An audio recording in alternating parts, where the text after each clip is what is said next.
Buenos días a todas y a todos. Continuamos, por favor, continuamos con el programa. Ahora ya empiezan la ronda de las conferencias. Habéis oído, tenemos 4 grandes conferencias, 4 grandes conferenciantes. Y hoy es el turno del primer conferenciante. Es Amalio Alejandro Rey. Empezaré por la presentación formal. Es uno de los más reconocidos expertos en gestión de la innovación y la inteligencia colectiva. Tiene licenciatura en Relaciones Económicas Internacionales, un máster en Gestión de la Ciencia y la Tecnología en la Universidad Carlos III, en la que fue profesor durante años. Es investigador, formador, consultor artesano, como le gusta decir a él, y conferenciante. Y sobre todo, y es lo que hay que resaltar, el valor que aporta Amalio Alejandro, es un experto en el diseño de la participación, facilitador de procesos colectivos. Y su trabajo, es decir, su gran expertise que está expandiendo, se centra en el diseño de arquitecturas participativas y su escalado eficaz. Y su rol de ayuda a las organizaciones públicas y privadas a aprovechar lo mejor de la inteligencia colectiva. Hasta aquí la presentación formal. Ahora voy a hacer una presentación informal muy breve también, pues no toca.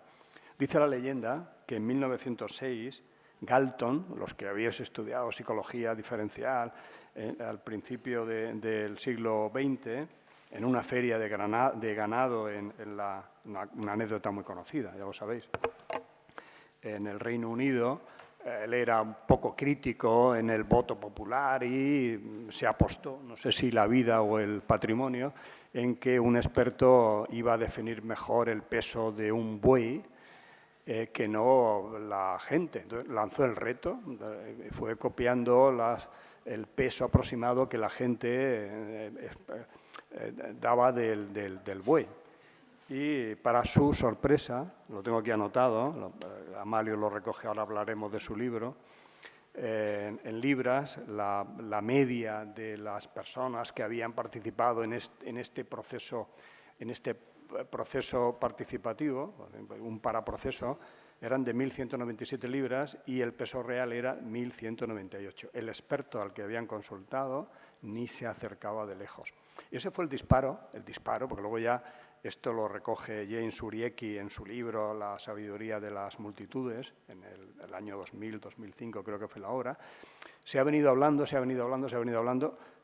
buscando el santo grial. Es decir, todos los que hemos estado metidos en este tipo de historias de innovación, de procesos participativos, buscábamos el santo grial y no lo encontrábamos o estábamos perdidos. Yo quiero poner en valor este libro, 10 años de trabajo, he seguido. Amalio tiene 2 blogs, uno más de conocimiento general y otro de conocimiento específico, y la recopilación, el esfuerzo. Había un congreso en el Reino Unido, tú te ibas al congreso, había un congreso yo me digo, ¿cómo se lo pagará? ¿Quién se lo pagará? Pero que eran estancias de un nivel de tiempo muy elevado con conocimiento muy específico. Pues todo eso fue una recopilación progresiva, es decir, iban en su blog añadiendo capas y capas, 10 años de trabajo, que eso está al alcance de la insistencia de pocas personas, que contribuyó a lo que yo creo que, y voy acabando, es una obra necesaria, es un libro necesario. Y a partir de aquí, en la idea de que es un long seller, no ha sido un bestseller, pero son de aquellos libros que al final tienes que ir a consultar, porque te he de decir que es un libro denso, se mata aquí con 4 capítulos con el titular y el subtitular, hay que leerlo en profundidad, es decir, y a partir de ahí se van, cuando tienen necesidad de buscar cómo después de 1907 Galton, que se aproximó, qué se está destilando de todo eso. Es decir, y hoy sabemos, y lo vamos a ver cuando hagamos los siguientes simposios. Daniel Innerarity, del que hablaré luego, que no ha podido estar aquí, habla, y con esto acabo, de que una de las posibles soluciones de orientarnos en esta época de tanto input informacional, lo decía el Marius, en el que ya no distinguimos con el chat GPT-3 la inteligencia artificial generativa, lo que es verdad, lo que no es verdad, acaba de dimitir o acaba de poner la alerta ayer en el Senado de Estados Unidos el inventor del GPT-3. Ha dicho, esto va más allá de lo que habíamos pensado, el propio inventor de GPT-3. Con lo cual, este diálogo está en marcha y algunas pautas sí que podemos volver. Y es el libro de Amalio, que yo creo que ha quedado para consulta de referencia. Amalio, cuando quieras, tu turno.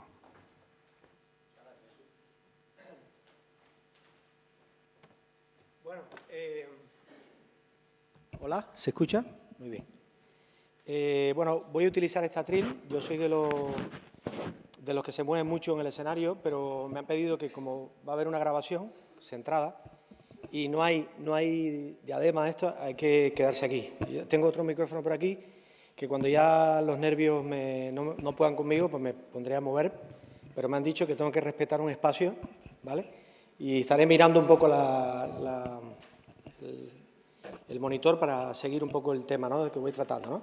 Bien, en primer lugar quiero agradecer la invitación de dar esta charla inaugural, que para mí es una oportunidad muy bonita, pero muy exigente.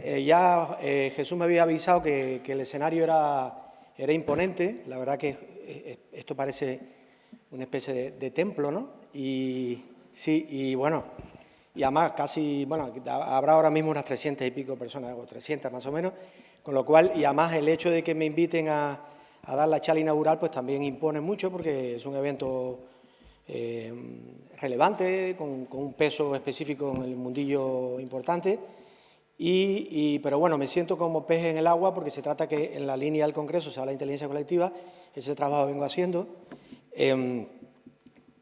Este es el libro que me trae a mí aquí hoy, y como decía Jesús, han sido 10 años de trabajo, de investigación profunda. Participan 114 personas en el trabajo, en el desarrollo del libro, un trabajo de campo profundo. Todo el mundo me dice que tiene que haber hecho la tesis doctoral con el libro, porque perfectamente puede emular una tesis doctoral. Y nada, pues no sabía que iba a terminar siendo esto, si no me lo hubiera planteado al principio.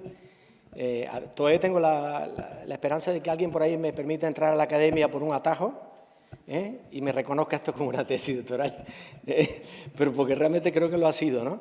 Jesús utiliza el término denso. A mí, si hubiera podido hablar con él antes, le hubiera dicho que no utilizara el adjetivo, porque puede asustar un poco. Y entonces yo utilizo un eufemismo que es más amable, que es musculoso. Que el libro es un libro musculoso, porque es verdad que no es un libro que te lees en una hamaca en la playa, es un libro de estudio, por eso la editorial lo califica como un long seller. Se está vendiendo bien, porque va a salir a la segunda edición, y la primera tirada fue grande para hacer una primera tirada, pero es un libro de consulta, de lectura, de estudio, ¿no? Ya después al final voy a tener mi segundo de gloria, y os voy a decir dónde está el libro para el que quiera comprarlo, porque no se podía traer aquí al evento, pero lo tenéis a 3 minutos de aquí. El que le interese lo puede buscar, ¿vale? Bueno, el que quiera tuitear o lo que sea, yo que soy muy tuitero, me han dicho que pone Siedo23 en todo lo que se quiera mover en las redes, el hashtag, y mi cuenta de Twitter es Arrey. Bueno, lo primero que yo entiendo que la primera responsabilidad que tiene un ponente que va a dar una charla en una conferencia es leerse el programa. Yo le he dedicado tiempo a leer el programa, he visto un poco las temáticas que trataba, me puse muy contento porque vi que, como se ve ahí en el título del Congreso, atraviesa todo el Congreso el tema de la inteligencia colectiva.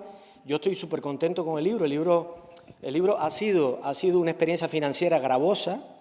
Él ha dicho de los viajes y las cosas, pues no podéis imaginar la cantidad de dinero que he perdido escribiendo ese libro, entre el lucro cesante y más de 10 viajes que he tenido que hacer a Estados Unidos a un congreso que se hace ahí, que se llama Collective Intelligence Congress, que es el congreso mundial de esto, y así todo. Yo soy un consultor privado, con lo cual no tengo ninguna empresa ni institución que me lo pagara, con lo cual este es el proyecto más gravoso financieramente que he tenido en toda mi vida. y no estoy nada seguro que vaya a recuperar ni el 50% de la inversión, pero ha sido un hobby, ha sido una pasión en la que creo, ¿no? Y voy a intentar demostrarlo durante la charla. Bueno, aquí hay temas que se van a tratar en el Congreso. Yo, como iba a dar la charla inaugural, pues pensaba que podía comentar algunas de las cosas que se iban a tratar en el Congreso, porque no se trata de mí, se trata del Congreso. Y aunque ya el doctor Gairín ya avanzó algunas temáticas que se iban a tratar, pero como veis ahí, pues desde condiciones facilitadoras para el aprendizaje organizacional, se habla de rendimiento de equipo, que es un tema evidentemente colectivo. Hay un tema interesante que es lo de gestionar lo desconocido, y Nerariti habla de esto de gestionar lo desconocido, pero tenemos un simposio con Joaquín Gairín y tenemos conversaciones que vas a moderar tú, Jesús. Ismael va a hablar de desarrollo de competencias en dos escenarios distintos que ha evolucionado y que obliga a la Administración a replantearse el desarrollo de competencias. También defiendo desde una lógica de la inteligencia colectiva. Marcelo va a llevar un simposio que seguramente va a ser muy interesante sobre innovación en el sector público. Voy a estar hablando constantemente de cómo impacta la inteligencia colectiva en la innovación en el sector público, porque es un sector en el que trabajo mucho, el diseño de ecosistemas de innovación. Tenemos un simposio mañana que yo voy a participar también como uno de los miembros del simposio, que vamos a hablar de cómo se aplica la inteligencia colectiva al ámbito público. Hablaremos de comunidades de práctica, que es un tema recurrente en todos los CIEDO, ¿no? Aprendizaje intergeneracional, también enfocado colectivamente, cultura del aprendizaje y, bueno, y el último tema de la complejidad, que está tan de moda, que también es otro que atraviesa todo el Congreso desde pensamiento sistémico, etcétera, etcétera, ¿vale? Entonces, bueno, la primera idea que tengo, el primer objetivo de venir aquí, fíjense que la portada del libro son unas gafas. Para mí, la inteligencia colectiva son como gafas, son como filtros mentales. Una vez que empiezas a usarla, te acostumbras a usarla, tú lo que haces es entrenar la mirada. Igual que en su momento esto de las gafas moradas sirvió de paradigma mental para poner en valor la perspectiva de género, pues las gafas de la inteligencia colectiva, el objetivo que tiene es que podamos ver la realidad filtrándola desde la lógica de la inteligencia colectiva. ¿Pero qué significa este filtro? ¿Qué me dicen a mí esas gafas? Esas gafas me van a ayudar, en primer lugar, a desarrollar una cultura de la interdependencia. Entender que nadie es resultado de su único esfuerzo. Nadie es resultado de su único esfuerzo. Todos dependemos de todos. Hay un montón de hilos invisibles que se están dando aquí mismo, que si no nos entrenamos para ver esos hilos, si no nos entrenamos para ver esos espacios relacionales, si no nos entrenamos a verlo, a percibirlo, no lo vamos a poder mejorar nunca. Lo primero es verlo para poder mejorarlo.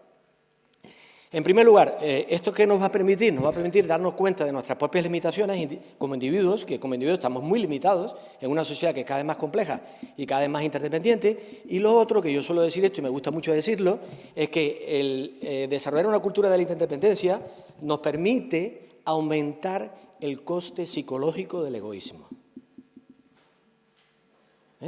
El coste psicológico del egoísmo, de ser egoístas.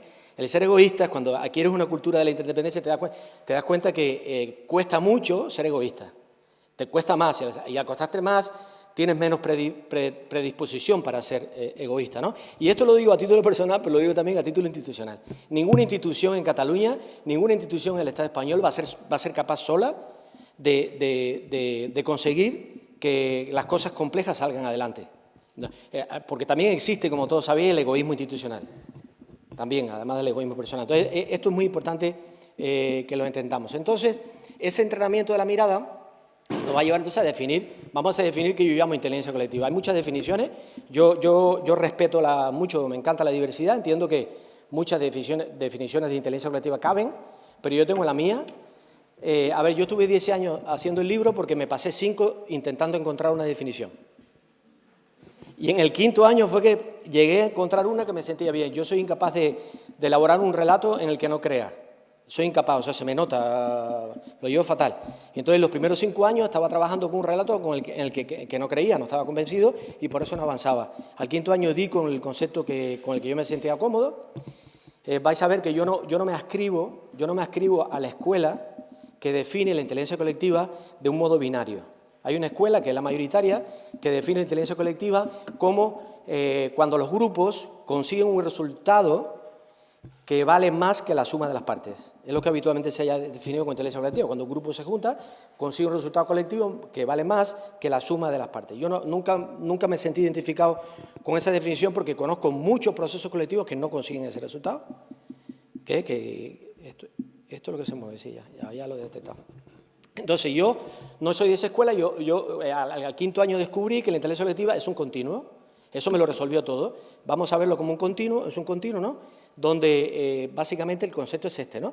Inteligencia colectiva es aquella inteligencia que surge cuando un conjunto de personas hacen cosas juntas. Un grupo de personas se ponen a trabajar juntas, funcionan como grupo funcionan y de ahí aflora una inteligencia. Quiere decir que cuando un grupo trabaja colectivamente, pueden darse muchos escenarios. Un escenario puede darse en que ese grupo sea brillante, colectivamente, que sea brillante. Puede haber otro escenario donde ese grupo sea normalito, ¿vale? Como la mayoría, ¿no? Normalito, que es inteligente, bien, y ya está. Pero puede haber un escenario donde ese grupo sea auténticamente estúpido, que lo sabemos, hay estupidez colectiva también, como hay inteligencia colectiva. Entonces, se trata de que es un continuo, ¿vale?, donde el grupo, según cómo funcione, se puede colocar en algún punto del continuo. Quiere decir que hacia la izquierda del continuo hay un punto a partir del cual pasamos de la frontera de los normalitos a los estúpidos, ¿no? Hay un punto que no sabemos cuál es, cada proyecto tendrá su punto, y hacia la derecha podemos hacerlo más brillante. Pues de lo que se trata, si vemos eso como un continuo, de lo que se trata es hacer lo que haya que hacer para que ese grupo colectivamente se mueva hacia la derecha. Ese es el objetivo, ¿vale? ¿Qué quiero decir con esto? Que la estupidez colectiva es una forma más de inteligencia colectiva. ¿Sí? Es una forma más en un grado muy bajo de inteligencia colectiva, ¿vale? Entonces, de lo que se trata es moverlo hacia la derecha. Si lo movemos un 10%, hemos conseguido algo. Entonces, mi obsesión es cómo conseguir que los grupos, su eficacia, su eficiencia, se mueva hacia la derecha y mejore su capacidad. Y a eso me dedico yo, a trabajar, y el libro está orientado en esa dirección. Entonces, inteligencia colectiva básicamente es aprender juntos, crear juntos, razonar juntos, resolver problemas comunes juntos y tomar decisiones juntos. Eso básicamente es de lo que voy a hablar en el día de hoy. Bueno, un ejemplo de inteligencia colectiva es una nube de TAC. Yo podía haber ahora hecho un ejercicio con vosotros y vosotras con Mentimeter o alguna herramienta de y le decía, venga, resumidme cuáles son vuestras expectativas respecto a Siedo. Entonces vosotros con 2 o 3 palabras podéis haber puesto palabras, ¿no? Y al final, cuando yo extraigo la nube de TAC, esa nube de TAC es un reflejo, esa nube de TAC proyecta las preferencias colectivas de este grupo, de estas 300 personas que están aquí. Voy a volver de nuevo a esta nube de TAC porque vais a ver en el enunciado arriba, si lo estáis viendo ahora, que yo introduje un cambio en el diseño del ejercicio. Y ya explicaré por qué introduje un cambio. ¿Vale?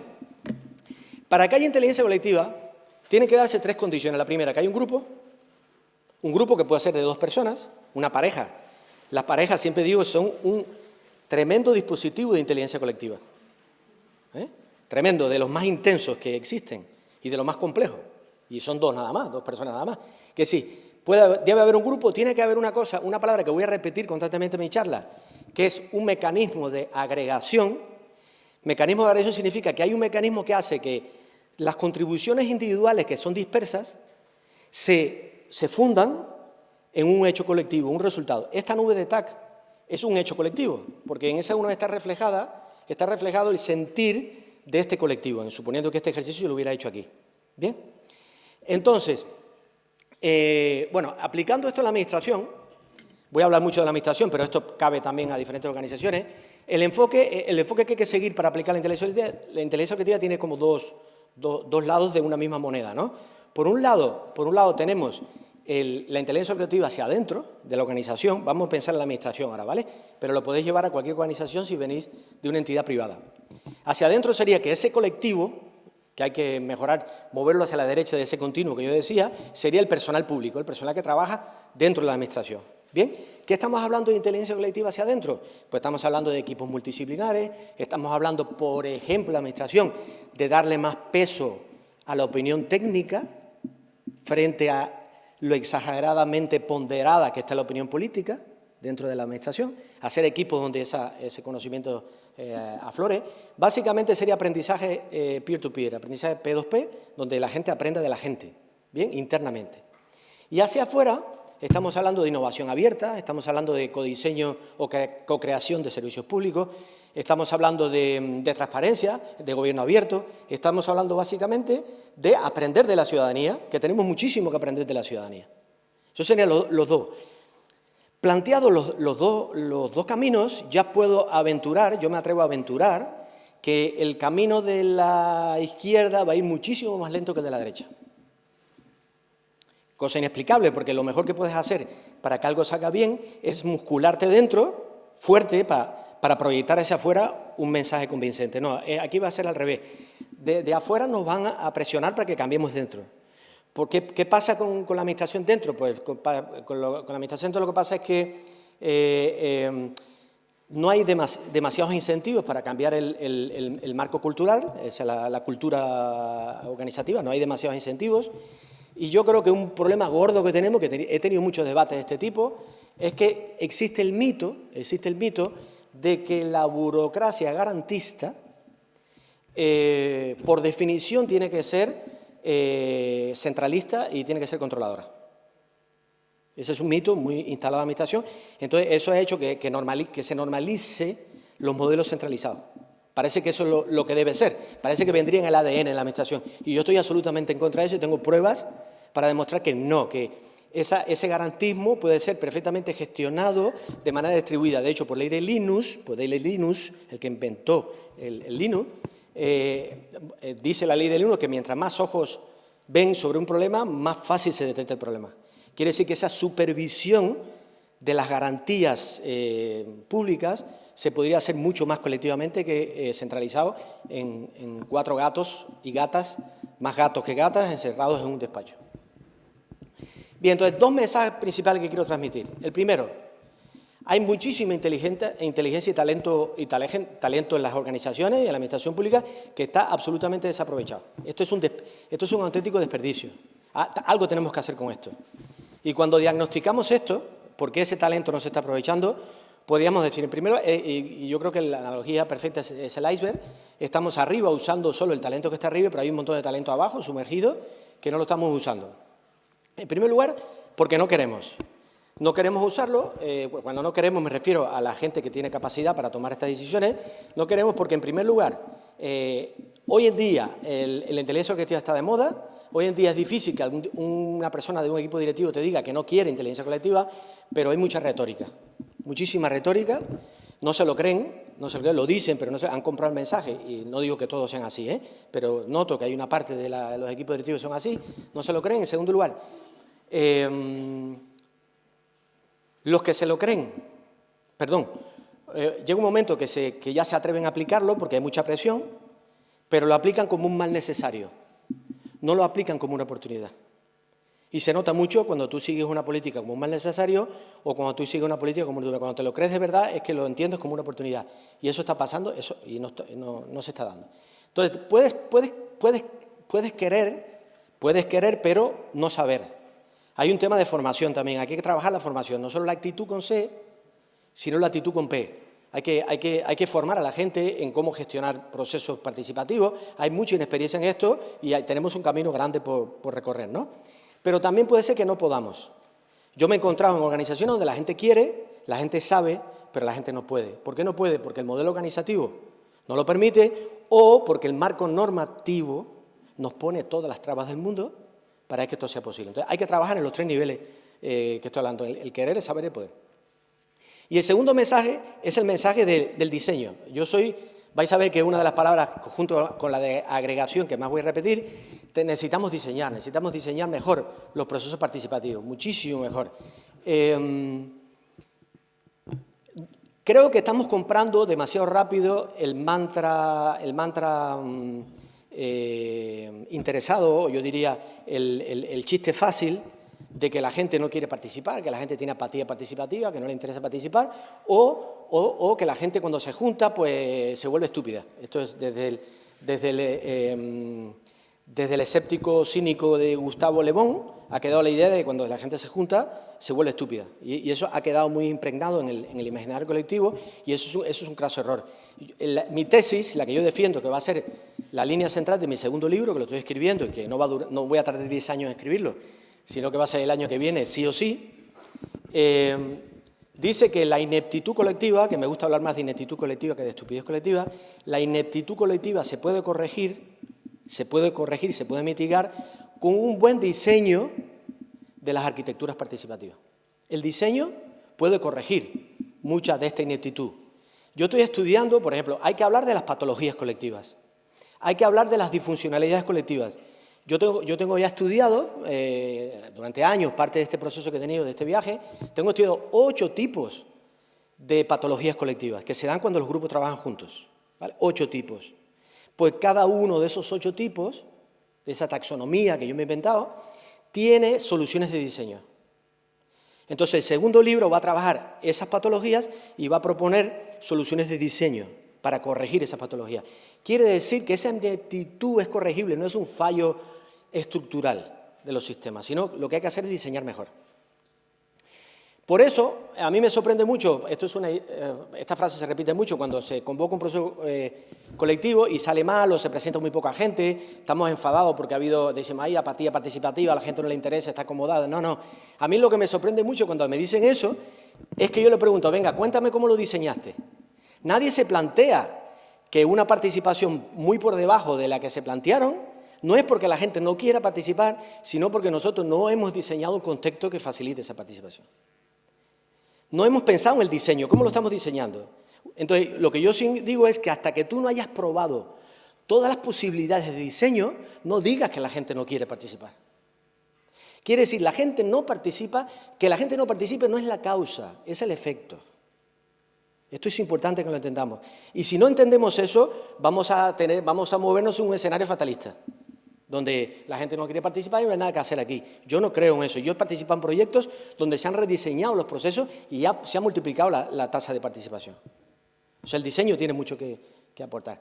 Yo he escrito un post, voy a estar contando algunos posts, pero no un poquito me da un poco de vergüenza el autocitarme, pero bueno, es trabajo que he hecho y que está ahí a mano en mi blog.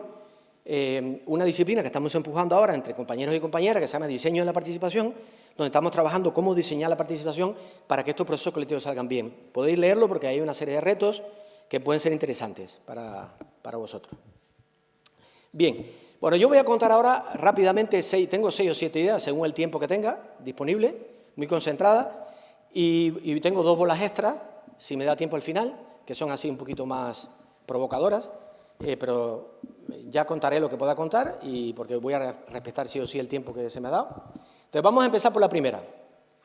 Me he imaginado, este es el modelo que yo uso para defender esta idea de que otra inteligencia colectiva es posible. Imaginemos una mesa como esta, que no es la mesa más bonita del mundo, parece un poco una mesa de Ikea, ¿no? Muy fría, ¿no? Pero bueno, una mesa es un mueble que invita al encuentro, ¿no? Que invita a la socialización. En una mesa hacemos cosas juntos. O comemos, o hacemos sobremesa, o firmamos acuerdos, o esbozamos prototipos. Nos sentamos a trabajar alrededor de una mesa, ¿no? Entonces, la mesa puede ser una buena analogía. La mesa tiene 3 patas. Entonces, las 3 patas son los 3 atributos que hay que cuidar en el diseño de la participación. Si no cuidamos esos 3 atributos, y además que la relación entre esos atributos es un poco tensa, y para conseguir una armonía hay que trabajar y hay cosas para hacer en el diseño para que esas patas tengan una robustez parecida. ¿Bien? Bueno, vamos a ver la primera pata. La primera pata tiene que ver con la efectividad, ¿vale? He dicho antes que tiene que ser efectiva, tiene que ser afectiva y tiene que ser legítima. Quédense con esas 3 palabras, efectiva, afectiva y legítima. Tenemos que trabajar la efectividad, tenemos que trabajar la afectividad y tenemos que trabajar la legitimidad dentro de los procesos colectivos para que funcionen bien. Entonces, primero, en efectividad, para el que sabe un poco este concepto tiene que ver, es la suma de eficacia más eficiencia. La eficacia es conseguir los objetivos, ¿vale? Conseguir los objetivos que estás planteado, eso es ser eficaz, pero claro, los objetivos tienen que ser correctos, porque si tú consigues los objetivos equivocados, estás haciendo el tonto. Hay que conseguir objetivos que sean correctos, definir bien los objetivos y además el proceso para conseguir esos objetivos tienen que ser mínimamente eficientes, porque si tú produces un desgaste muy grande, eso nos pasa en los procesos colectivos, al no estar bien diseñados, pues ahí se produce una especie de entropía asamblearia, que me gusta llamarla así, una entropía asamblearia que producen tanto desgaste que el efecto es contraproducente. El efecto que terminamos odiando los procesos participativos. Nos ha pasado en muchos sitios. Se produce una especie de cansancio participativo. Y entonces lo que produce es un efecto pendular donde los que éramos frikis de la participación terminamos odiándola y lo que queremos es jerarquía, jerarquía. ¿No? No, nos ha pasado en muchas situaciones. Por favor, que decida alguien. ¿No? Pero eso no es porque es así intrínsecamente, es porque no está bien diseñado el proceso. Entonces, y por otro lado, hay gente que desprecia la eficiencia porque le parece que es un término consustancial con el capitalismo, es un término capitalista. Y yo estoy en contra de eso. Yo creo que un proceso colectivo que no sea eficiente está condenado al fracaso. Unos mínimos de eficiencia, pero redefiniendo la eficiencia. Y yo la he redefinido. Como yo tuve muchas reuniones con colectivos que me criticaban que yo hablara tanto de eficiencia, porque decía que me había vuelto un capitalista del IBEX, lo tuve que redefinir y igual que me pasó con el concepto de inteligencia colectiva, estoy muy contento, creo que es de las mayores aportaciones que he hecho humildemente en mi conceptualización de la inteligencia colectiva, que para mí la eficiencia es minimizar el desgaste evitable. Repito la frase porque es muy potente, minimizar el desgaste evitable. No es conseguir en el cociente mucho output según el input, no es maximizar, no es un concepto productivista, es un concepto de gestionar bien para que la gente no se desgaste más de la cuenta. ¿Vale? Y ese es el proceso que hay que seguir aquí para que los procesos sean más eficientes. Bueno, vamos a suponer que somos efectivos, ¿vale? Que somos eficientes, somos razonablemente eficientes. Segundo, la afectividad. La afectividad tiene que ver con el componente emocional de los procesos. ¿Cómo seguimos el proceso? Otro error que se produce a la hora de interpretar la inteligencia colectiva es medir la inteligencia colectiva de los grupos según el acierto del resultado. Este grupo ha sido inteligente porque dio un resultado que era bueno. Este gobierno ha sido inteligente porque dio un resultado que era bueno. Nuestro matrimonio decidió muy bien. O sea, queríamos ir de vacaciones. Queríamos ir de vacaciones y dimos el clavo y fuimos al sitio perfecto. Oye, qué bien, qué inteligente hemos sido. Resulta que el proceso para decidir a dónde fuimos de vacaciones es ir a estas personas que hacen cartomancia, ¿no? Y que tiran así dados y cosas y te dicen, bueno, vete a Estambul. Oye, ha sido acertado el resultado, pero no ha sido inteligente en la decisión porque has utilizado un mecanismo que es absurdo para elegir a dónde ir de vacaciones. ¿Vale? Entonces, la mejor manera de medir la inteligencia de un grupo es medir la calidad del proceso. Porque eso es lo que depende del grupo. Porque muchas veces los resultados son buenos, pero por pura suerte. Porque ha habido otros factores o han sido malos por pura mala suerte. Entonces, tenemos que desplazar la mirada hacia los procesos. Por eso yo siempre digo, cuando me dicen que resuma mi libro, yo digo que mi libro es un homenaje a la pedagogía de los procesos.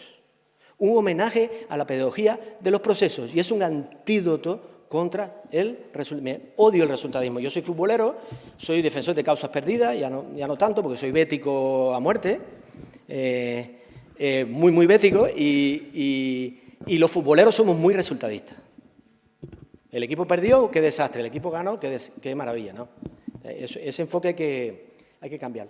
Y lo tercero es la legitimidad, la tercera pata. La legitimidad tiene un impacto más relativo porque hay procesos que requieren más legitimidad que otros. En la campana de Gauss, estadísticamente hablando, cuando te mueves en los extremos, pues la legitimidad es menos importante. Pero cuando te mueves en el centro, cuando quieras hacer un retrato fiel de lo que la gente prefiere, la legitimidad es importante. Y yo creo que la legitimidad está muy descuidada. Hay que cuidarla más. Y aquí hay dos tipos de legitimidades. Hay una legitimidad que es la de la participación y hay otra legitimidad que es la de la agregación. La de la participación tiene que ver con ¿están los que deben estar? Cuando se convoca un proceso, las personas que están dentro son las que deben estar, las personas afectadas, ¿están los que deben estar? Sería la pregunta que tiene que ver con la legitimidad de la participación.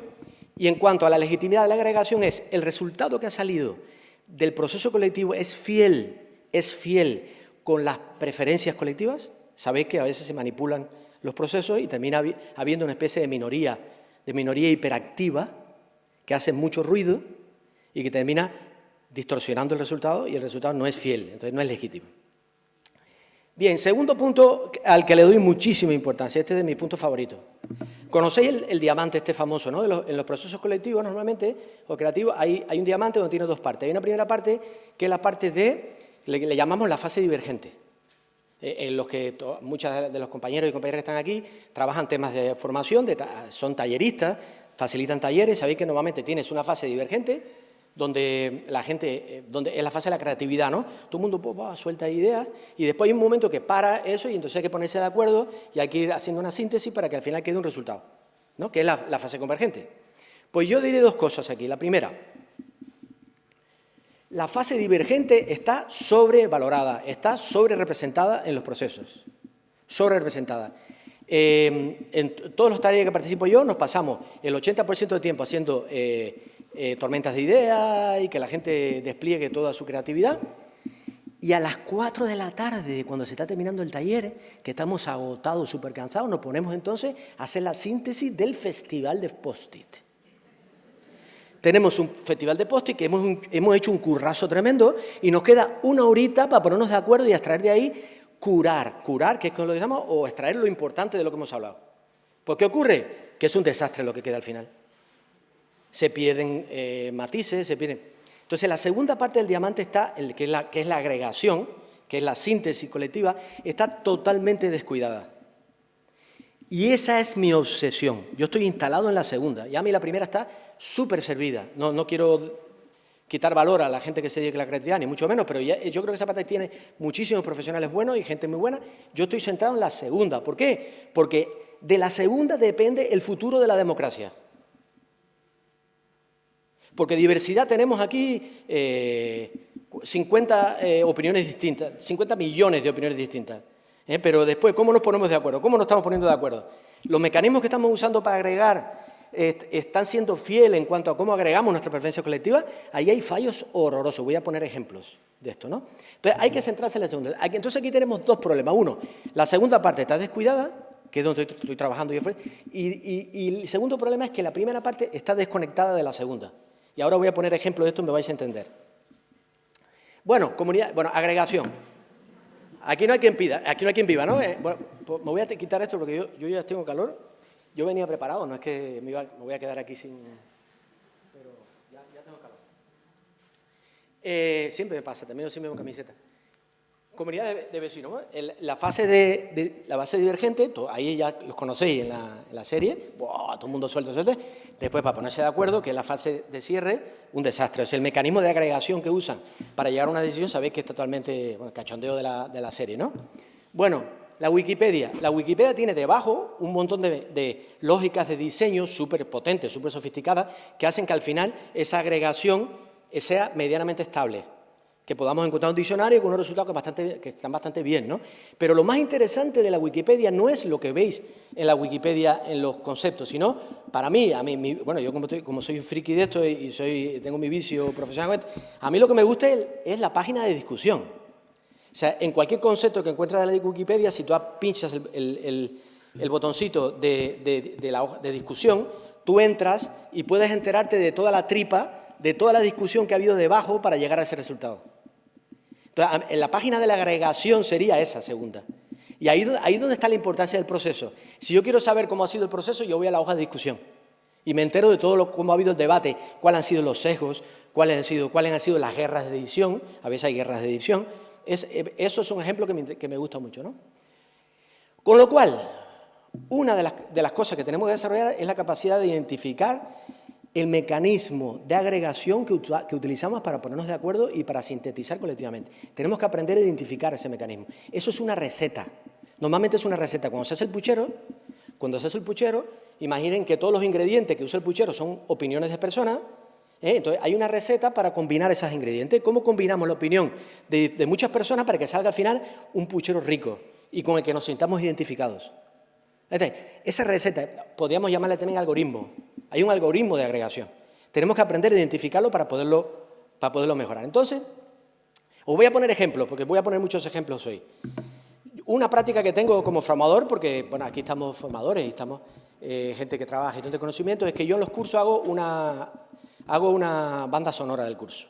Cuando empiezo, intento hacer una banda sonora del curso, invito a los participantes a que hago una lista colectiva en Spotify e invito a la gente que suba 2 canciones a la banda y hago una banda sonora colectiva. Agrego, es un mecanismo de agregación muy sencillo, donde haya una banda para cuando pongamos la música en los ejercicios, que la música sea inclusiva, ¿no? Que no sea mi música, sino sea una música construida por todo, ¿no? Bueno, a partir de aquí os cuento una anécdota que cuento en el libro, que me gusta mucho contarla, que es la siguiente.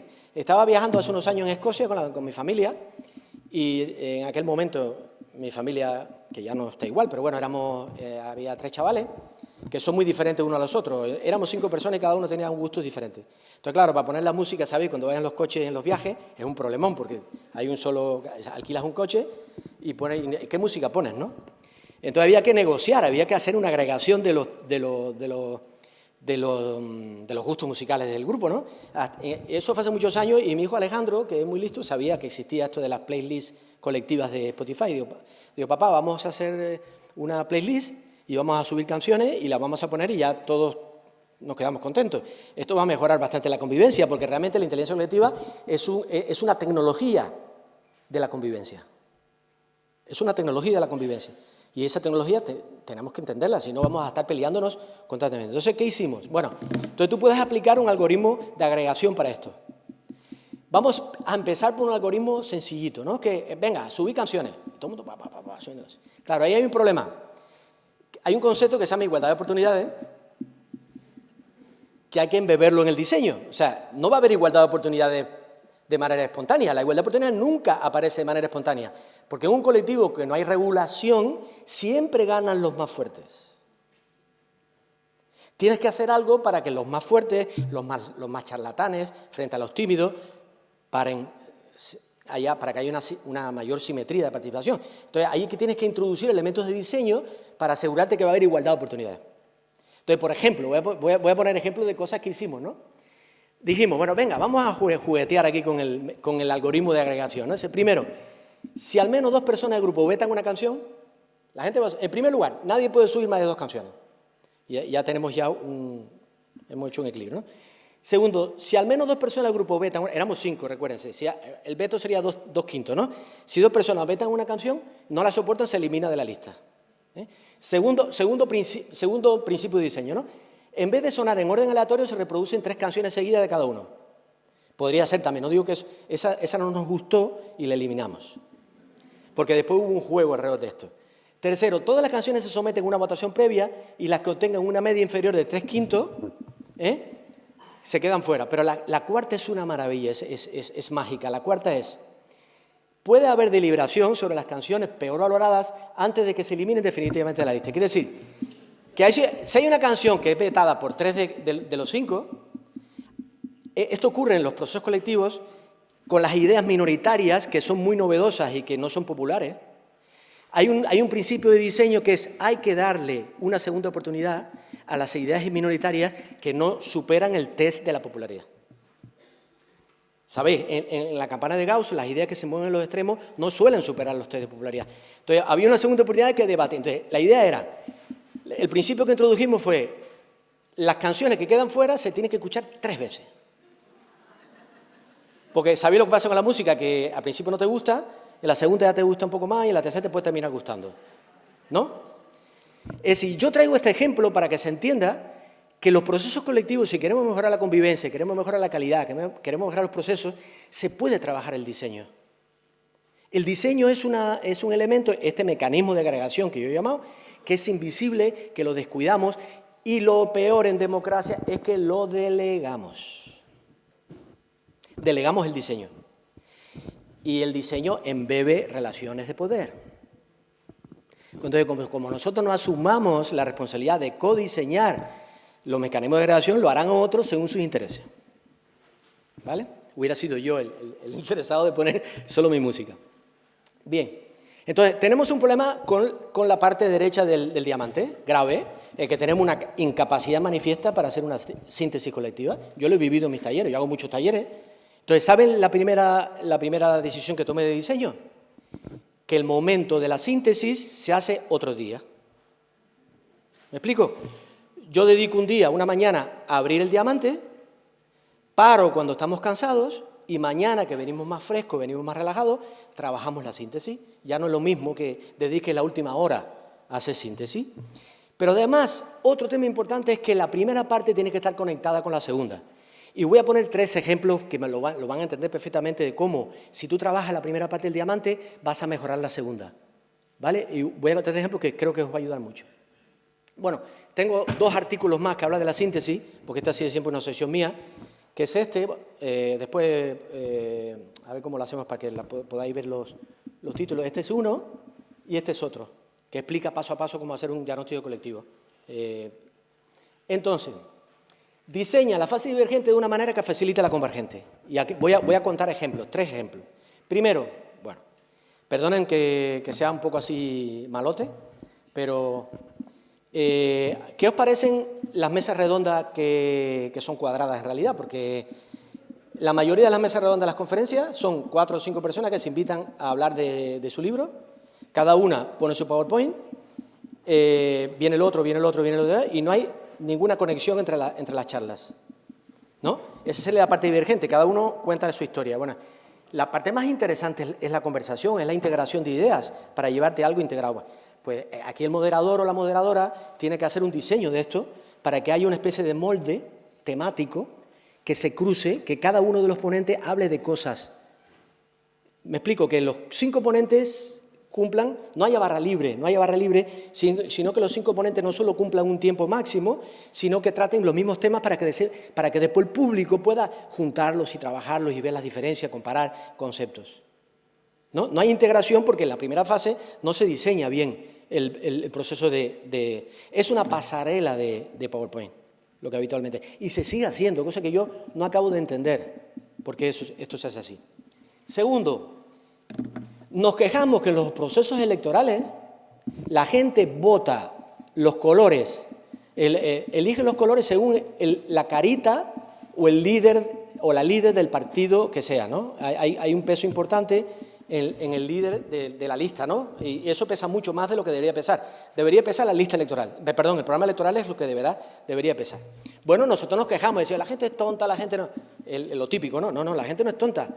Tenemos en democracia un enorme reto, que además es súper bonito, yo lo llamo el reto del rediseño informacional. Rediseño informacional. Hay que rediseñar la información que le damos a la ciudadanía para que la ciudadanía pueda agregar bien. Voy a poner ejemplos de rediseño informacional.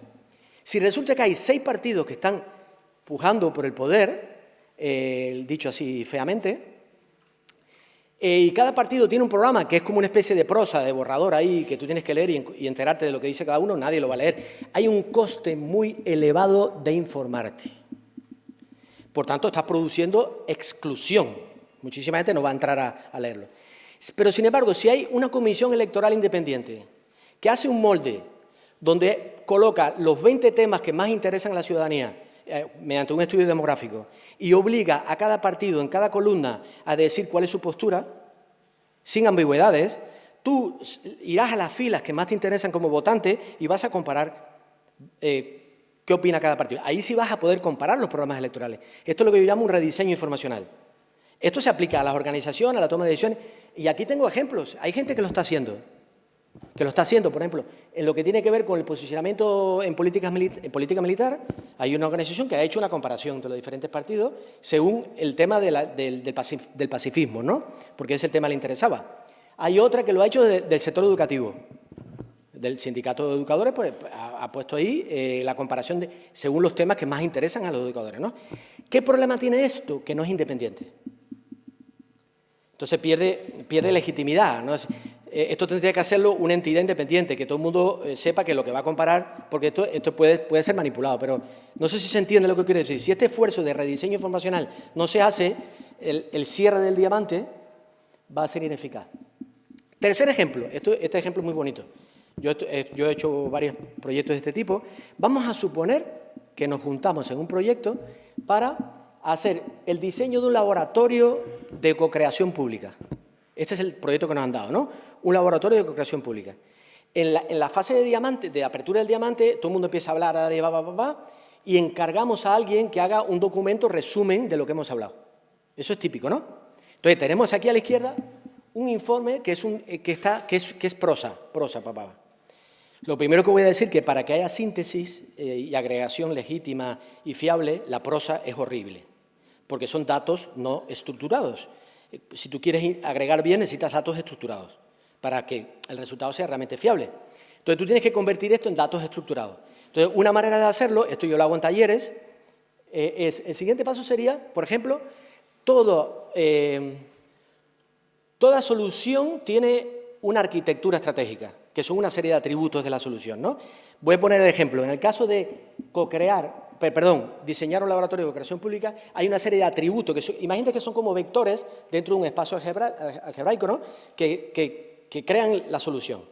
Entonces, los atributos de un laboratorio podrían ser, primero, ¿cuál es el objetivo principal del laboratorio? Segundo, ¿qué participante, a qué audiencia o colectivo vamos a dirigirnos más? Sería otro de los atributos de la solución, ¿no? Otro podría ser qué mecanismo de selección vamos a utilizar para que vengan al laboratorio. Después, si el laboratorio va a ser temporal o va a ser permanente, va a ser físico o va a ser virtual. O sea, identificamos colectivamente 7 o 8 atributos que va a tener la solución. ¿Me seguís lo que estoy diciendo, no? Ya estamos reduciendo el espacio a cosas más concretas. Y entonces, pero esto colectivamente. Entonces, cuando tenemos la lista de atributos de esa solución estratégica, el siguiente paso sería, para cada atributo, generar opciones.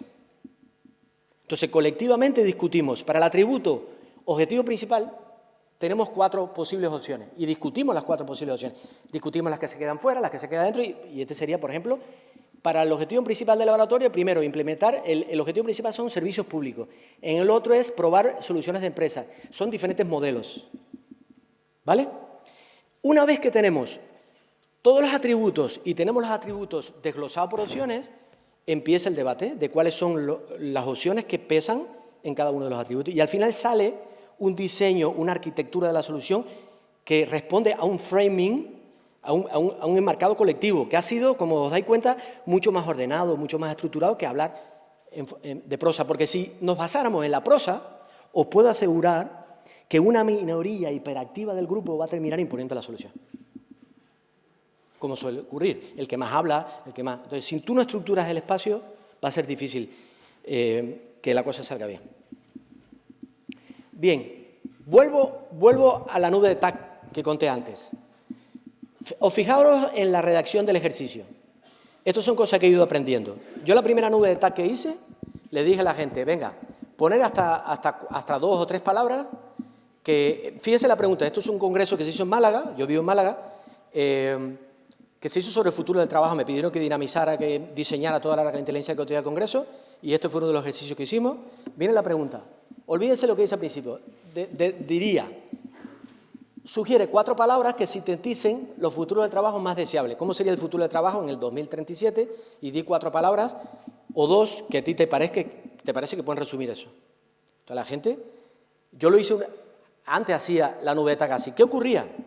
Que esa forma de hacerlo privilegia la parte que abre el diamante. ¿Me explico? Estoy centrándome en la apertura, porque estoy invitando a la diversidad. Entonces, claro, al yo invitar a la diversidad, como yo no sé lo que ponen mis compañeros, yo voy poniendo y voy ampliando las posibilidades. Entonces, ¿qué pasaba? Que me quedaba una nube muy grande, muy ancha, y no había ponderación de conceptos. ¿Me explico lo que quiero decir? Porque cada uno, incluso había gente que utilizaba palabras que eran, sabéis, en nube de TAC, utiliza palabras que son sinónimos de otras, en lugar de concentrar la elección. Entonces yo introduje un cambio en el diseño y dije, primera fase, solo podéis poner 2 palabras. Entonces la gente subía la apertura del diamante, ¿me seguís, no? Ponían 2 palabras, todo el mundo ponía. Entonces ahí paraba y decía, con esto que hay aquí, tenéis que elegir 2 palabras de las que se han puesto. No podéis poner una palabra nueva. Entonces, al yo pedirle a la gente que pusiera 2 palabras de las que se han puesto, obligaba a que hubiera una concentración de las opiniones. ¿Se entiende? Entonces, son truquitos que podemos usar para...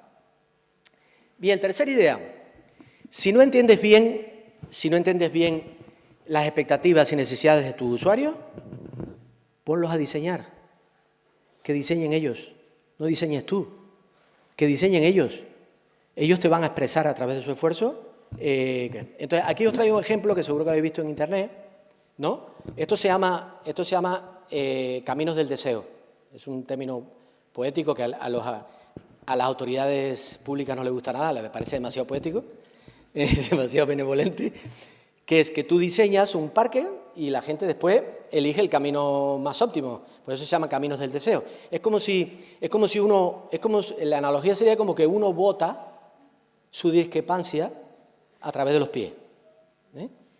Tú votas tu discrepancia a través de los pies, contra la autoridad, ¿no? Bueno, imaginemos que en lugar de hacer un diseño oficial y lo ponemos en funcionamiento y los usuarios hacen otra cosa diferente a lo que tú diseñaste, esto te da una idea de que empatía no has tenido, que no has diseñado bien el tema. Pero imaginemos que dejemos la hoja en blanco y dejemos que la gente diseñe, que la gente haga sus caminos como quiera. Esto es un proyecto real que se hizo en Canadá, de un parque que lo dejaron limpio, hoja en blanco, y la gente empezó a caminar por el parque por donde quería. Y entonces los senderos que quedaron más marcados fueron los senderos que se terminaron haciendo oficialmente. ¿Entendéis el paradigma del que estoy planteando, no? Un cambio de enfoque, ¿no? Entonces, este es el caso, por ejemplo, de este proyecto en Lavapiés, en Madrid, donde había un espacio desocupado que no estaba abandonado, y le dijeron a los vecinos, mira, aquí hay un espacio, la frase que utilizo es, deja que suceda, llévala, confía, olvídate de los diseños paternalistas, deja de pautar tanto, deja que la gente vaya ahí y diseñe y aprenda y haga el parque que quiere. Pues esta plaza es muy bonita, ha sido un diseño para la emergencia, para que emerjan cuando hablo de emergencia no me refiero a emergencia de una ambulancia, sino me refiero a dar la posibilidad de que aparezcan afloramientos inesperados, cosas que tú no te esperabas, que es un concepto importante de la inteligencia colectiva, una dimensión importante. Aquí ves el parque, el colectivo trabajando en esta es una plaza, que empezaron a trabajar con un lienzo en blanco, nadie pautó nada y estuvieron trabajando ahí.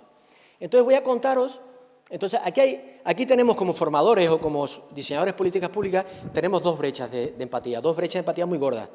La primera brecha sería desde la demanda, en el sentido de que cuando digo la demanda me refiero a la ciudadanía en este caso, en el sentido de, perdón, a los aprendices, a la persona que se apunta a los cursos. Muchas veces no entendemos bien lo que quieren, cuáles son sus expectativas, cuáles son sus necesidades, y diseñamos cursos que no responden a esas expectativas. Pero también hay un problema de empatía con la oferta. Empatía me refiero a entender cuáles son las expectativas, cuáles son las fortalezas de los formadores o de las personas formadoras. ¿Cómo podemos sacar el máximo provecho de ese talento de los formadores? Entonces, hay una brecha doble de empatía. Entonces, yo voy a contar proyectos, y con esto voy a terminar porque tengo más ideas, pero no quiero extenderme más, sabía que iba a llegar hasta donde pudiera. Voy a contar proyectos que he hecho de esto. Yo os voy a decir una cosa, como yo predico, intento predicar con el ejemplo, a veces soy incoherente como todo el mundo, y me pongo las gafas de la inteligencia colectiva, toda la consultoría que hago, toda, absolutamente toda, la hago con las gafas puestas. No hago ninguna consultoría donde se decidan las cosas en los despachos. Bueno, hombre, hay momentos del proceso donde en los despachos hay que trabajar, pero yo insisto mucho en abrir todo lo que se pueda abrir. Tengo identificado 6 fases del proceso y pido a que se abran todo lo que se pueda, esas 6 fases, ¿no? Entonces, voy a contar proyectos que he hecho utilizando estas gafas. Bueno, hace muchos años, Guadalinfo, no sé si os suena la red Guadalinfo, es un caso de éxito mundial, que es una red de telecentros que hay en Andalucía, que hay en las 8 provincias andaluzas.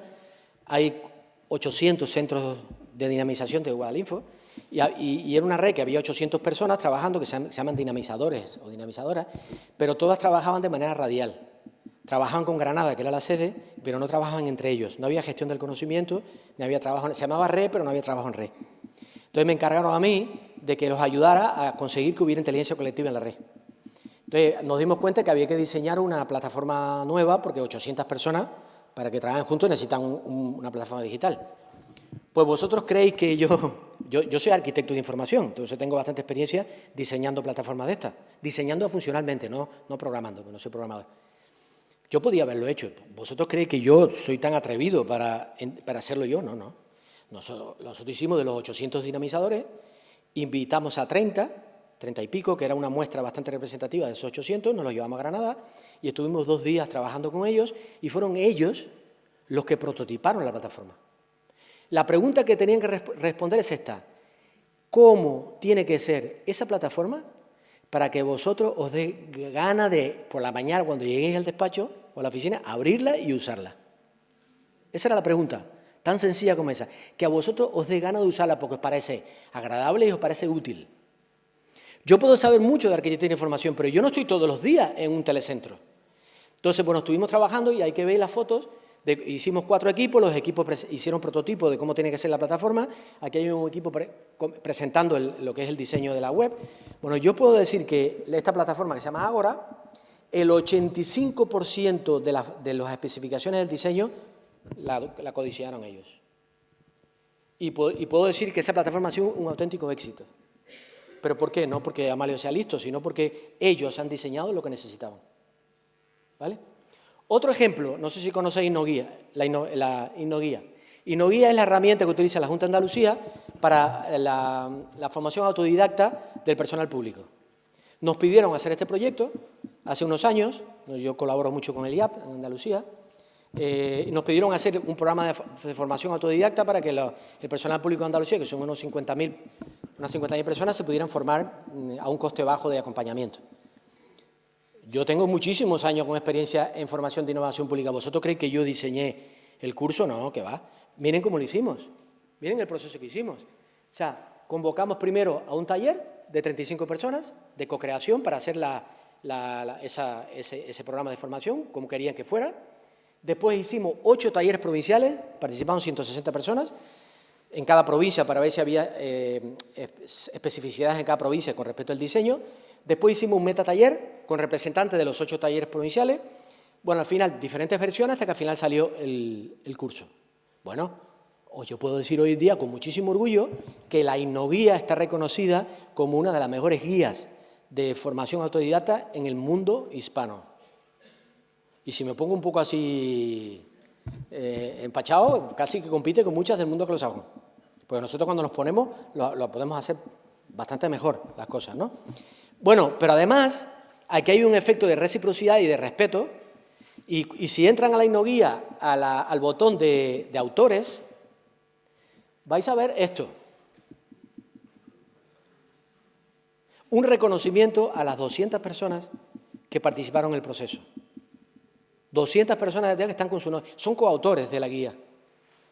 Y esa es la razón de por qué la guía va bien. Bueno, un truco que me funciona mucho, por contar trucos a formados de formar. Si a mí me encarga una institución un proyecto, os voy a poner un ejemplo. Una institución me pidió que había que hacer un mapeo, un inventario de todas las innovaciones públicas que se habían hecho en esa institución desde que se creó. ¿Me seguís lo que digo, no? ¿Por qué quería hacerse eso? Porque quería demostrarse que la gente estaba innovando desde hace mucho tiempo y que la innovación era posible, que había mucha gente que ya venía innovando de antes, que no era un invento de hoy. Bueno, yo podía haber hecho, según la lógica antigua, que yo aborrezco, haber hecho un equipo de 5 expertos del departamento con el que trabajaba y haber dicho, venga, vamos a salir a buscar innovación. No, yo no hago eso jamás. Empezando porque no voy a tener cobertura telefónica, utilizando términos telefónicos, no voy a tener cobertura de exploración con 5 personas. Cada persona tiene un espacio máximo de cobertura de información local. Por lo tanto, el espacio al que voy a llegar va a ser muy pequeño. Entonces hice lo que hago siempre, esto es un truco que funciona genial. Vamos a convocar un proyecto, perdón, vamos a convocar un curso, vamos a convertir el proyecto en un curso. ¿Me seguís, no? Vamos a convertir el proyecto en un curso. Entonces, el curso se llama Mapeo Colectivo. Invitamos a gente de la organización que venga a más diversa mejor. Vienen 20 personas a aprender sobre mapeo colectivo. Hay una primera parte que es curso, donde uno le explica metodología, con lo cual la gente se va. No es que sea un engaño, la gente se va habiendo aprendido, habiendo entendido cómo se hace un mapeo colectivo. Y la segunda parte es el proyecto que hay que trabajar, es el proyecto. Entonces tú coges esas 20 personas que han dado el curso y hacen el proyecto que querías hacer, ¿no? Aquí tenéis, entonces, si tenéis un proyecto y lo queréis hacer colectivo, montáis un curso para hacer el proyecto. Y si tenéis un curso que es interesante, busca un proyecto que pueda resolver ese curso y convierte el curso en un proyecto. Y de esa manera lo vas a hacer colectivamente. Bueno, yo soy profesor del TEC de Monterrey, en uno de los programas que se llama Tech Beyond, y yo doy inteligencia colectiva ahí y a otros temas de eso, pero yo hago mucho esto. Antes de empezar el curso, me pongo en contacto con los alumnos y las alumnas y les pido que me hagan una jerarquía de preguntas que se están haciendo con respecto al tema. ¿Qué preguntas te hacen? ¿Qué preguntas te interesan? Ellos codiseñan el curso conmigo. Cuando se hace el ranking colectivo, las primeras preguntas de arriba, yo estoy obligado como profesor a responderlas en el curso. Yo me vinculo, es vinculante, yo me obligo a que esas preguntas queden respondidas en el curso. Es una manera de conectar con las expectativas de la gente. La gente ha codiseñado mi agenda como formador. ¿Vale? Bueno, ya está. Os cuento, os cuento que podéis buscar en internet esto. Una herramienta que utilizo mucho son las FAQ colectivas, hacer FAQ pero colectivamente. Se ha publicado una guía, me publicaron una guía en la aventura de aprender, de FAQ colectiva o FAQ colaborativa.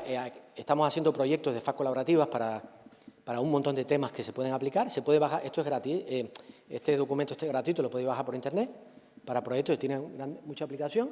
Y nada más, entonces lo que voy a hacer es...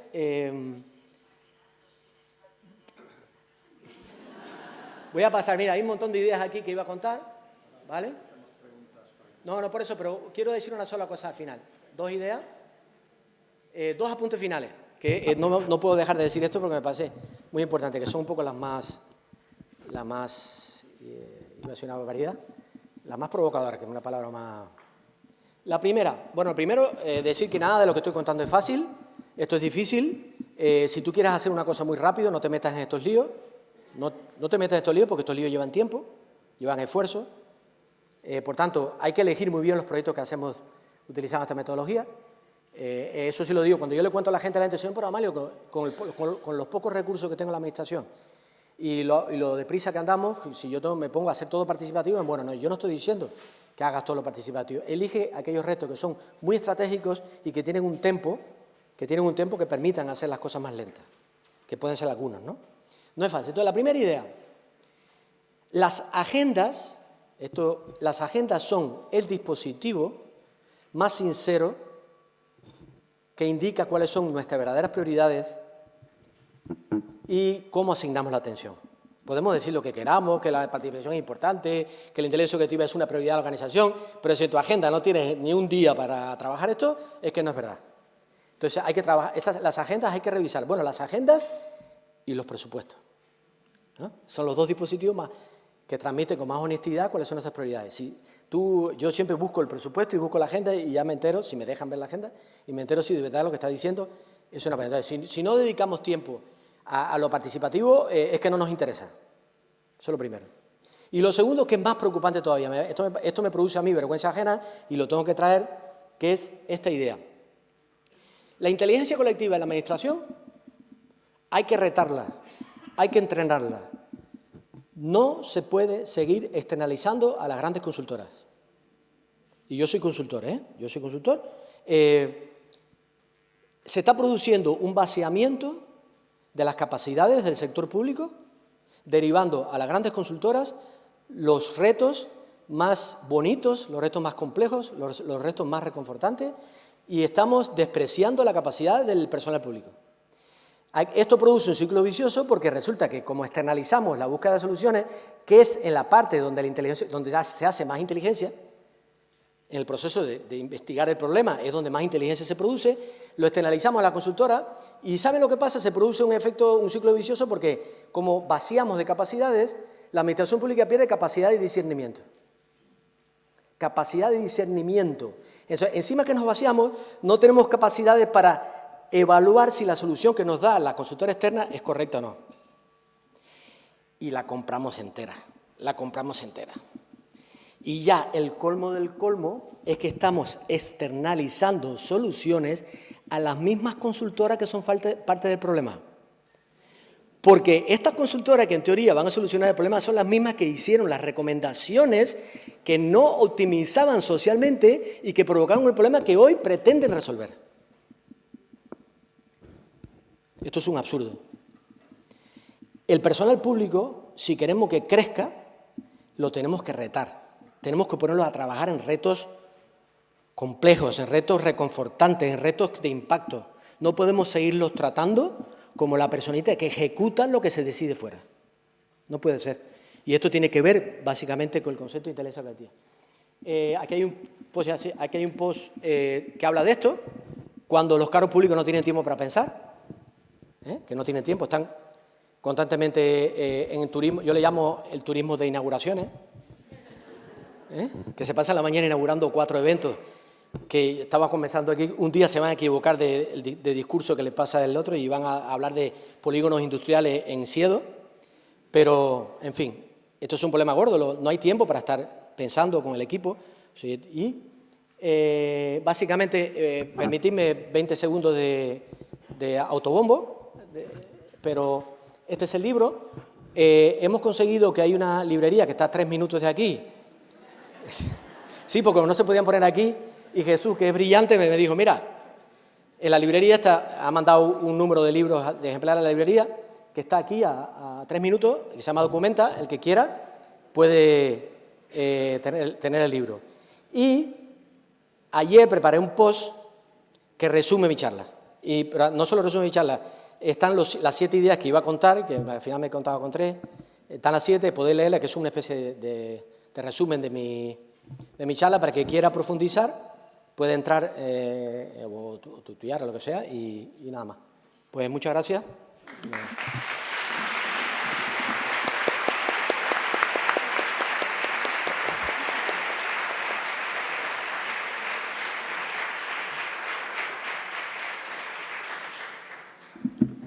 Tenemos ahora el turno de palabra, 10 minutos.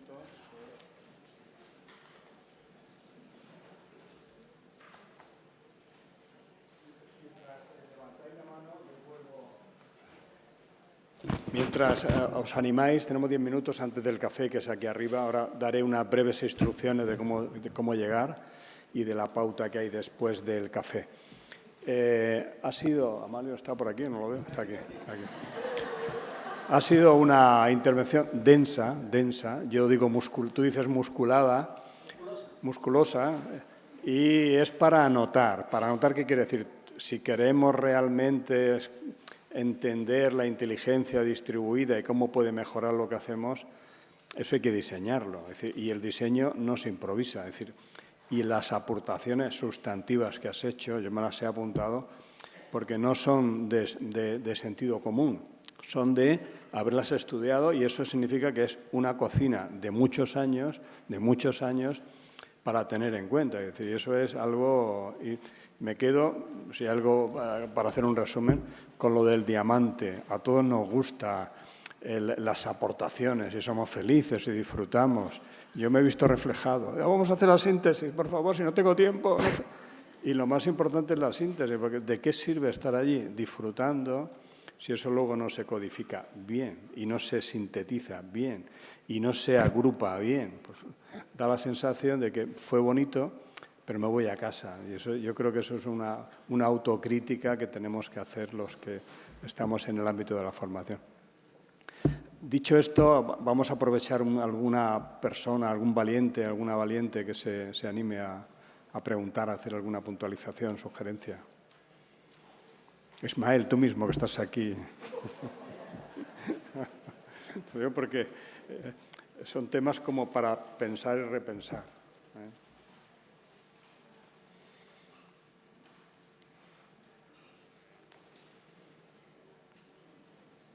¿Ha aburrido mucho?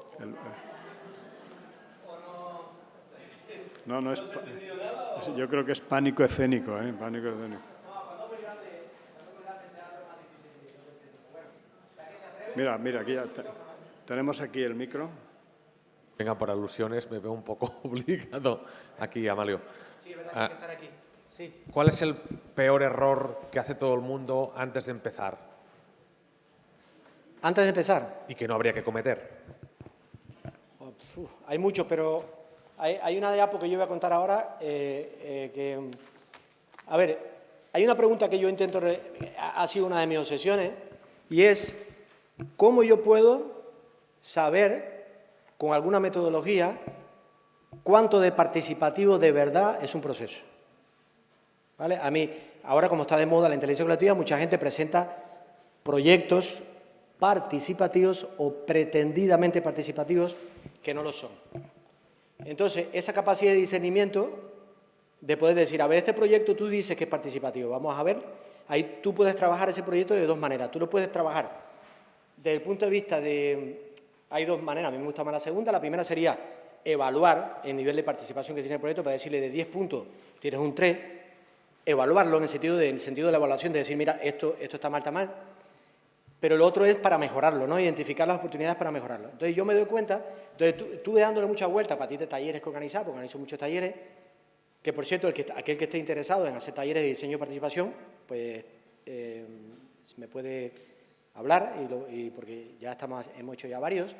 El tema está en que tiene que haber una metodología para decir cuánto de parte. Entonces, lo que hacemos es que hay 6 pasos, 6 fases del proceso de un proyecto participativo. Entonces, tú lo que haces es, tú analizas los 6 pasos, cómo están hechos, y ves cuánto se abren a la participación cada uno. ¿Me explico? De hecho, yo tenía un dibujo que no ha habido tiempo, que se hace como una sierra, ¿no? Primer paso es muy participativo. El segundo, ¡boom!, se cierra totalmente. Bueno, hay un cuello de botella. Después se abre o se cierra totalmente, después se abre al final. Entonces, tú puedes darte cuenta, e incluso tú puedes ponderar cada uno de los 6 pasos y te puede salir un número. Hay una metodología que te puede hasta cuantificar cuánto es participativo en un proceso. Entonces, ¿por qué estoy contando esto? Porque hay un paso que es el segundo, que se llama, en inglés, agenda setting, que será como así como establecimiento de la agenda. ¿Qué pasa con el establecimiento? El establecimiento de la agenda es como el agujero negro. Cuando se convoca el ejercicio, el colectivo, ya viene la agenda predeterminada. Entonces, cuando la agenda viene predeterminada, el espacio de juego está muy condicionado. Y puede llegar a un punto que está tan condicionado que la única posibilidad que tienes de moverte ese espacio es que en lugar que haya participación, lo que va a haber es adhesión. Una cosa es la participación, otra cosa es la adhesión. En la adhesión, la solución ya está predeterminada. En la participación estamos abiertos a la solución que pueda haber. Siempre hay un marco de restricciones, que puede ser presupuestario, legal o normativo, pero hay que ensanchar ese espacio. Entonces, el diseño de la agenda setting, el diseño del establecimiento de la agenda, debería ser todo lo participativo que se pueda. Porque si lo encargas, ya va a estar manipulado. Y yo veo que hay mucho problema con eso. Muchas organizaciones mandatarias de proyectos colectivos no están dispuestas a abrir ese paso. Quieren cerrarlo porque tienen mucho miedo a que haya efectos emergentes que pongan en conflicto, en contradicción su identidad o el plan que tenían. No sé si con esto he respondido. Hay muchos más, pero yo creo que ese es uno de los... Y te diría, por decir, el mayor problema que tenemos es que no diseñamos. Hacemos ahí 4 cositas, 4 churros bueno, hay gente que está diseñando y lo está haciendo muy bien, pero... Sí. Mario, en las últimas ideas...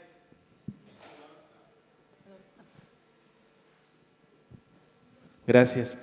En las últimas ideas mencionabas, si no se reserva tiempo para gestionar proyectos participativos es que no interesan. ¿Cómo encontramos el equilibrio para llevar a cabo estos procesos participativos, pero también para hacer que la empresa trabaje? ¿Desde dónde partimos para encontrar un equilibrio? Cuando dices que hacer que la empresa trabaje, ¿a qué te refieres? Para operar. Que no se coma tiempo Exacto. de lo mínimo que hay que hacer. Por ahí, sí. Bueno, yo dije antes que mi experiencia, porque parece entonces que yo soy como un sermoneador, que llego ahí diciendo, papá, porque desde fuera los consultores damos unos sermones horrorosos, pero la gente tiene que estar, se queda con el muerto de quererlo. Por eso, más que aconsejadores, tenemos que ser acompañadores de los proyectos. Pero yo soy el primero súper consciente de que la administración pública, por decir algo, la empresa, pero la administración pública particularmente, tiene grandes dificultades con sus recursos para poder abordar proyectos y saborear los proyectos, hacerlos como les gustaría, ¿no? Hay muchísimos funcionarios públicos y de personas públicas que están totalmente frustrados de que tienen que estar corriendo y no pueden hacer las cosas bien hechas, ¿no? Bueno, yo soy consciente de eso. Por tanto, yo lo que quiero decir es que no se puede ser demasiado ambicioso en querer abordar muchos proyectos de manera participativa. Hay que elegir uno, la primera, solo uno, que debe tener 2 condiciones. Para mí son 2 condiciones, son los criterios que hay que tener para elegir el primer proyecto. El primero tiene que ser un proyecto que sea estratégico, lo cual significa que no es cortoplacista. Es un proyecto que te va a dar un tiempo para hacerlo, ponle que sea de 1 año, 8 meses, no un proyecto donde la semana que viene tengas que dar un resultado. Porque si tienes presión de tiempo, vas a coger atajos. Y la participación no es un tema de atajos. Además, quieres construir una cultura. Entonces, más o menos, elegir un proyecto que sea estratégico y que le puedas dedicar 1 año a trabajarlo. Eso es lo primero. Y lo segundo, que sea un proyecto que sea fértil desde el punto de vista de lo colectivo. ¿Qué significa? Que se enriquezca con la diversidad. Que sea más fácil hacer por multitudes y no por expertos. Porque realmente hay retos que es más fácil hacerlo 4 expertos reunidos en un despacho, porque yo no digo, de hecho, con perdón de la que lo diga, pero el capítulo 8 del libro está entero dedicado al falso dilema expertos versus multitudes o expertos versus amateurs. Cuando hay conocimiento vivencial y cuando hay conocimiento experto. Hay retos donde el conocimiento vivencial tiene un peso ponderado muy importante. Entonces, eso también. ¿Hasta qué punto este proyecto necesita de diversidad, de inclusión, de legitimidad, de afectos, como he dicho antes, y hasta qué punto este proyecto se puede despachar por 4 expertos? Ese es el otro criterio. Pero centrarse primero en un proyecto, aprender con él, en vez de querer abrir muchos proyectos a la vez, porque eso puede hacer que produzca una frustración y no se siga apostando por la participación. La última ya. Muy breve. Muy breve. Hola, Amalio. Tú mencionabas el resultadismo y mencionabas esta idea de la jerarquización como los 2 grandes problemas a los que te vas a enfrentar. Yo veo también el del tiempo, ¿no? Tenemos un tiempo de experiencia en el que los grupos van ganando aprendizaje. ¿Qué estrategias utilizas tú como consultor para no ceder ante acortar el tiempo del grupo y admitir también eventualmente que no siempre hay un éxito a la primera? ¿Qué estrategias utilizas para esa? Y la otra, ¿no? Que puedo advertir, porque como consultor, me dedico también a la consultoría, de pronto voy a tener la tentación de acortar el tiempo y ayudar y darle las heurísticas al grupo, ¿no? Irle dando la heurística y decir, este proceso que acabo de acompañar es otro proceso exitoso. ¿Qué estrategia sigues? Sí. A ver, al final hacemos lo que podemos. ¿Cómo te llamas? José Luis, hacemos lo que podemos. Si tienes un proyecto que tienes un entregable en 6 meses, vas a tener que ajustar lo que haces en 6 meses. Entonces, a lo mejor eso va a penalizar yo le llamo índice de calidad participativa, que te da un número, por la metodología que yo tengo, el índice te lo va a penalizar porque estás metiendo prisa y entonces la calidad de los procesos, incluso la parte afectiva, siempre se castiga cuando vas deprisa. Entonces, hace lo que se puede, dentro de lo que cabe, ¿no? Ahora, en la estrategia que es un tema de insistir desde el primer día en los procesos. O sea, yo cuando trabajo con el cliente, que hago la recogida de especificaciones, al principio, yo tengo, no sé si decir fama, pero tengo fama negativa, en el sentido de que yo tardo mucho al principio para llegar a un acuerdo con el cliente. No soy, porque el cliente tiene que entender muy bien que la pedagogía de los procesos de este tipo de proyectos tiene un mínimo aceptable. Si el cliente me está diciendo que quiere hacer un proceso participativo y cuando me empieza a contar cómo quiere hacerlo, yo veo que esto es adhesión, que no es participación, pues ya no lo vamos a hacer, porque sí, sería incoherente.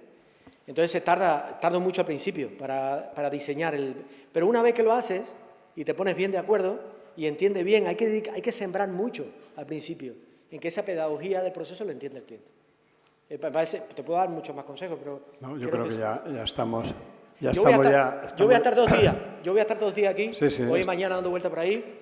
Estamos ya al final mientras me dejéis tomar un café o lo que sea. Malio, vamos a hacer un aplauso para Malio, por favor.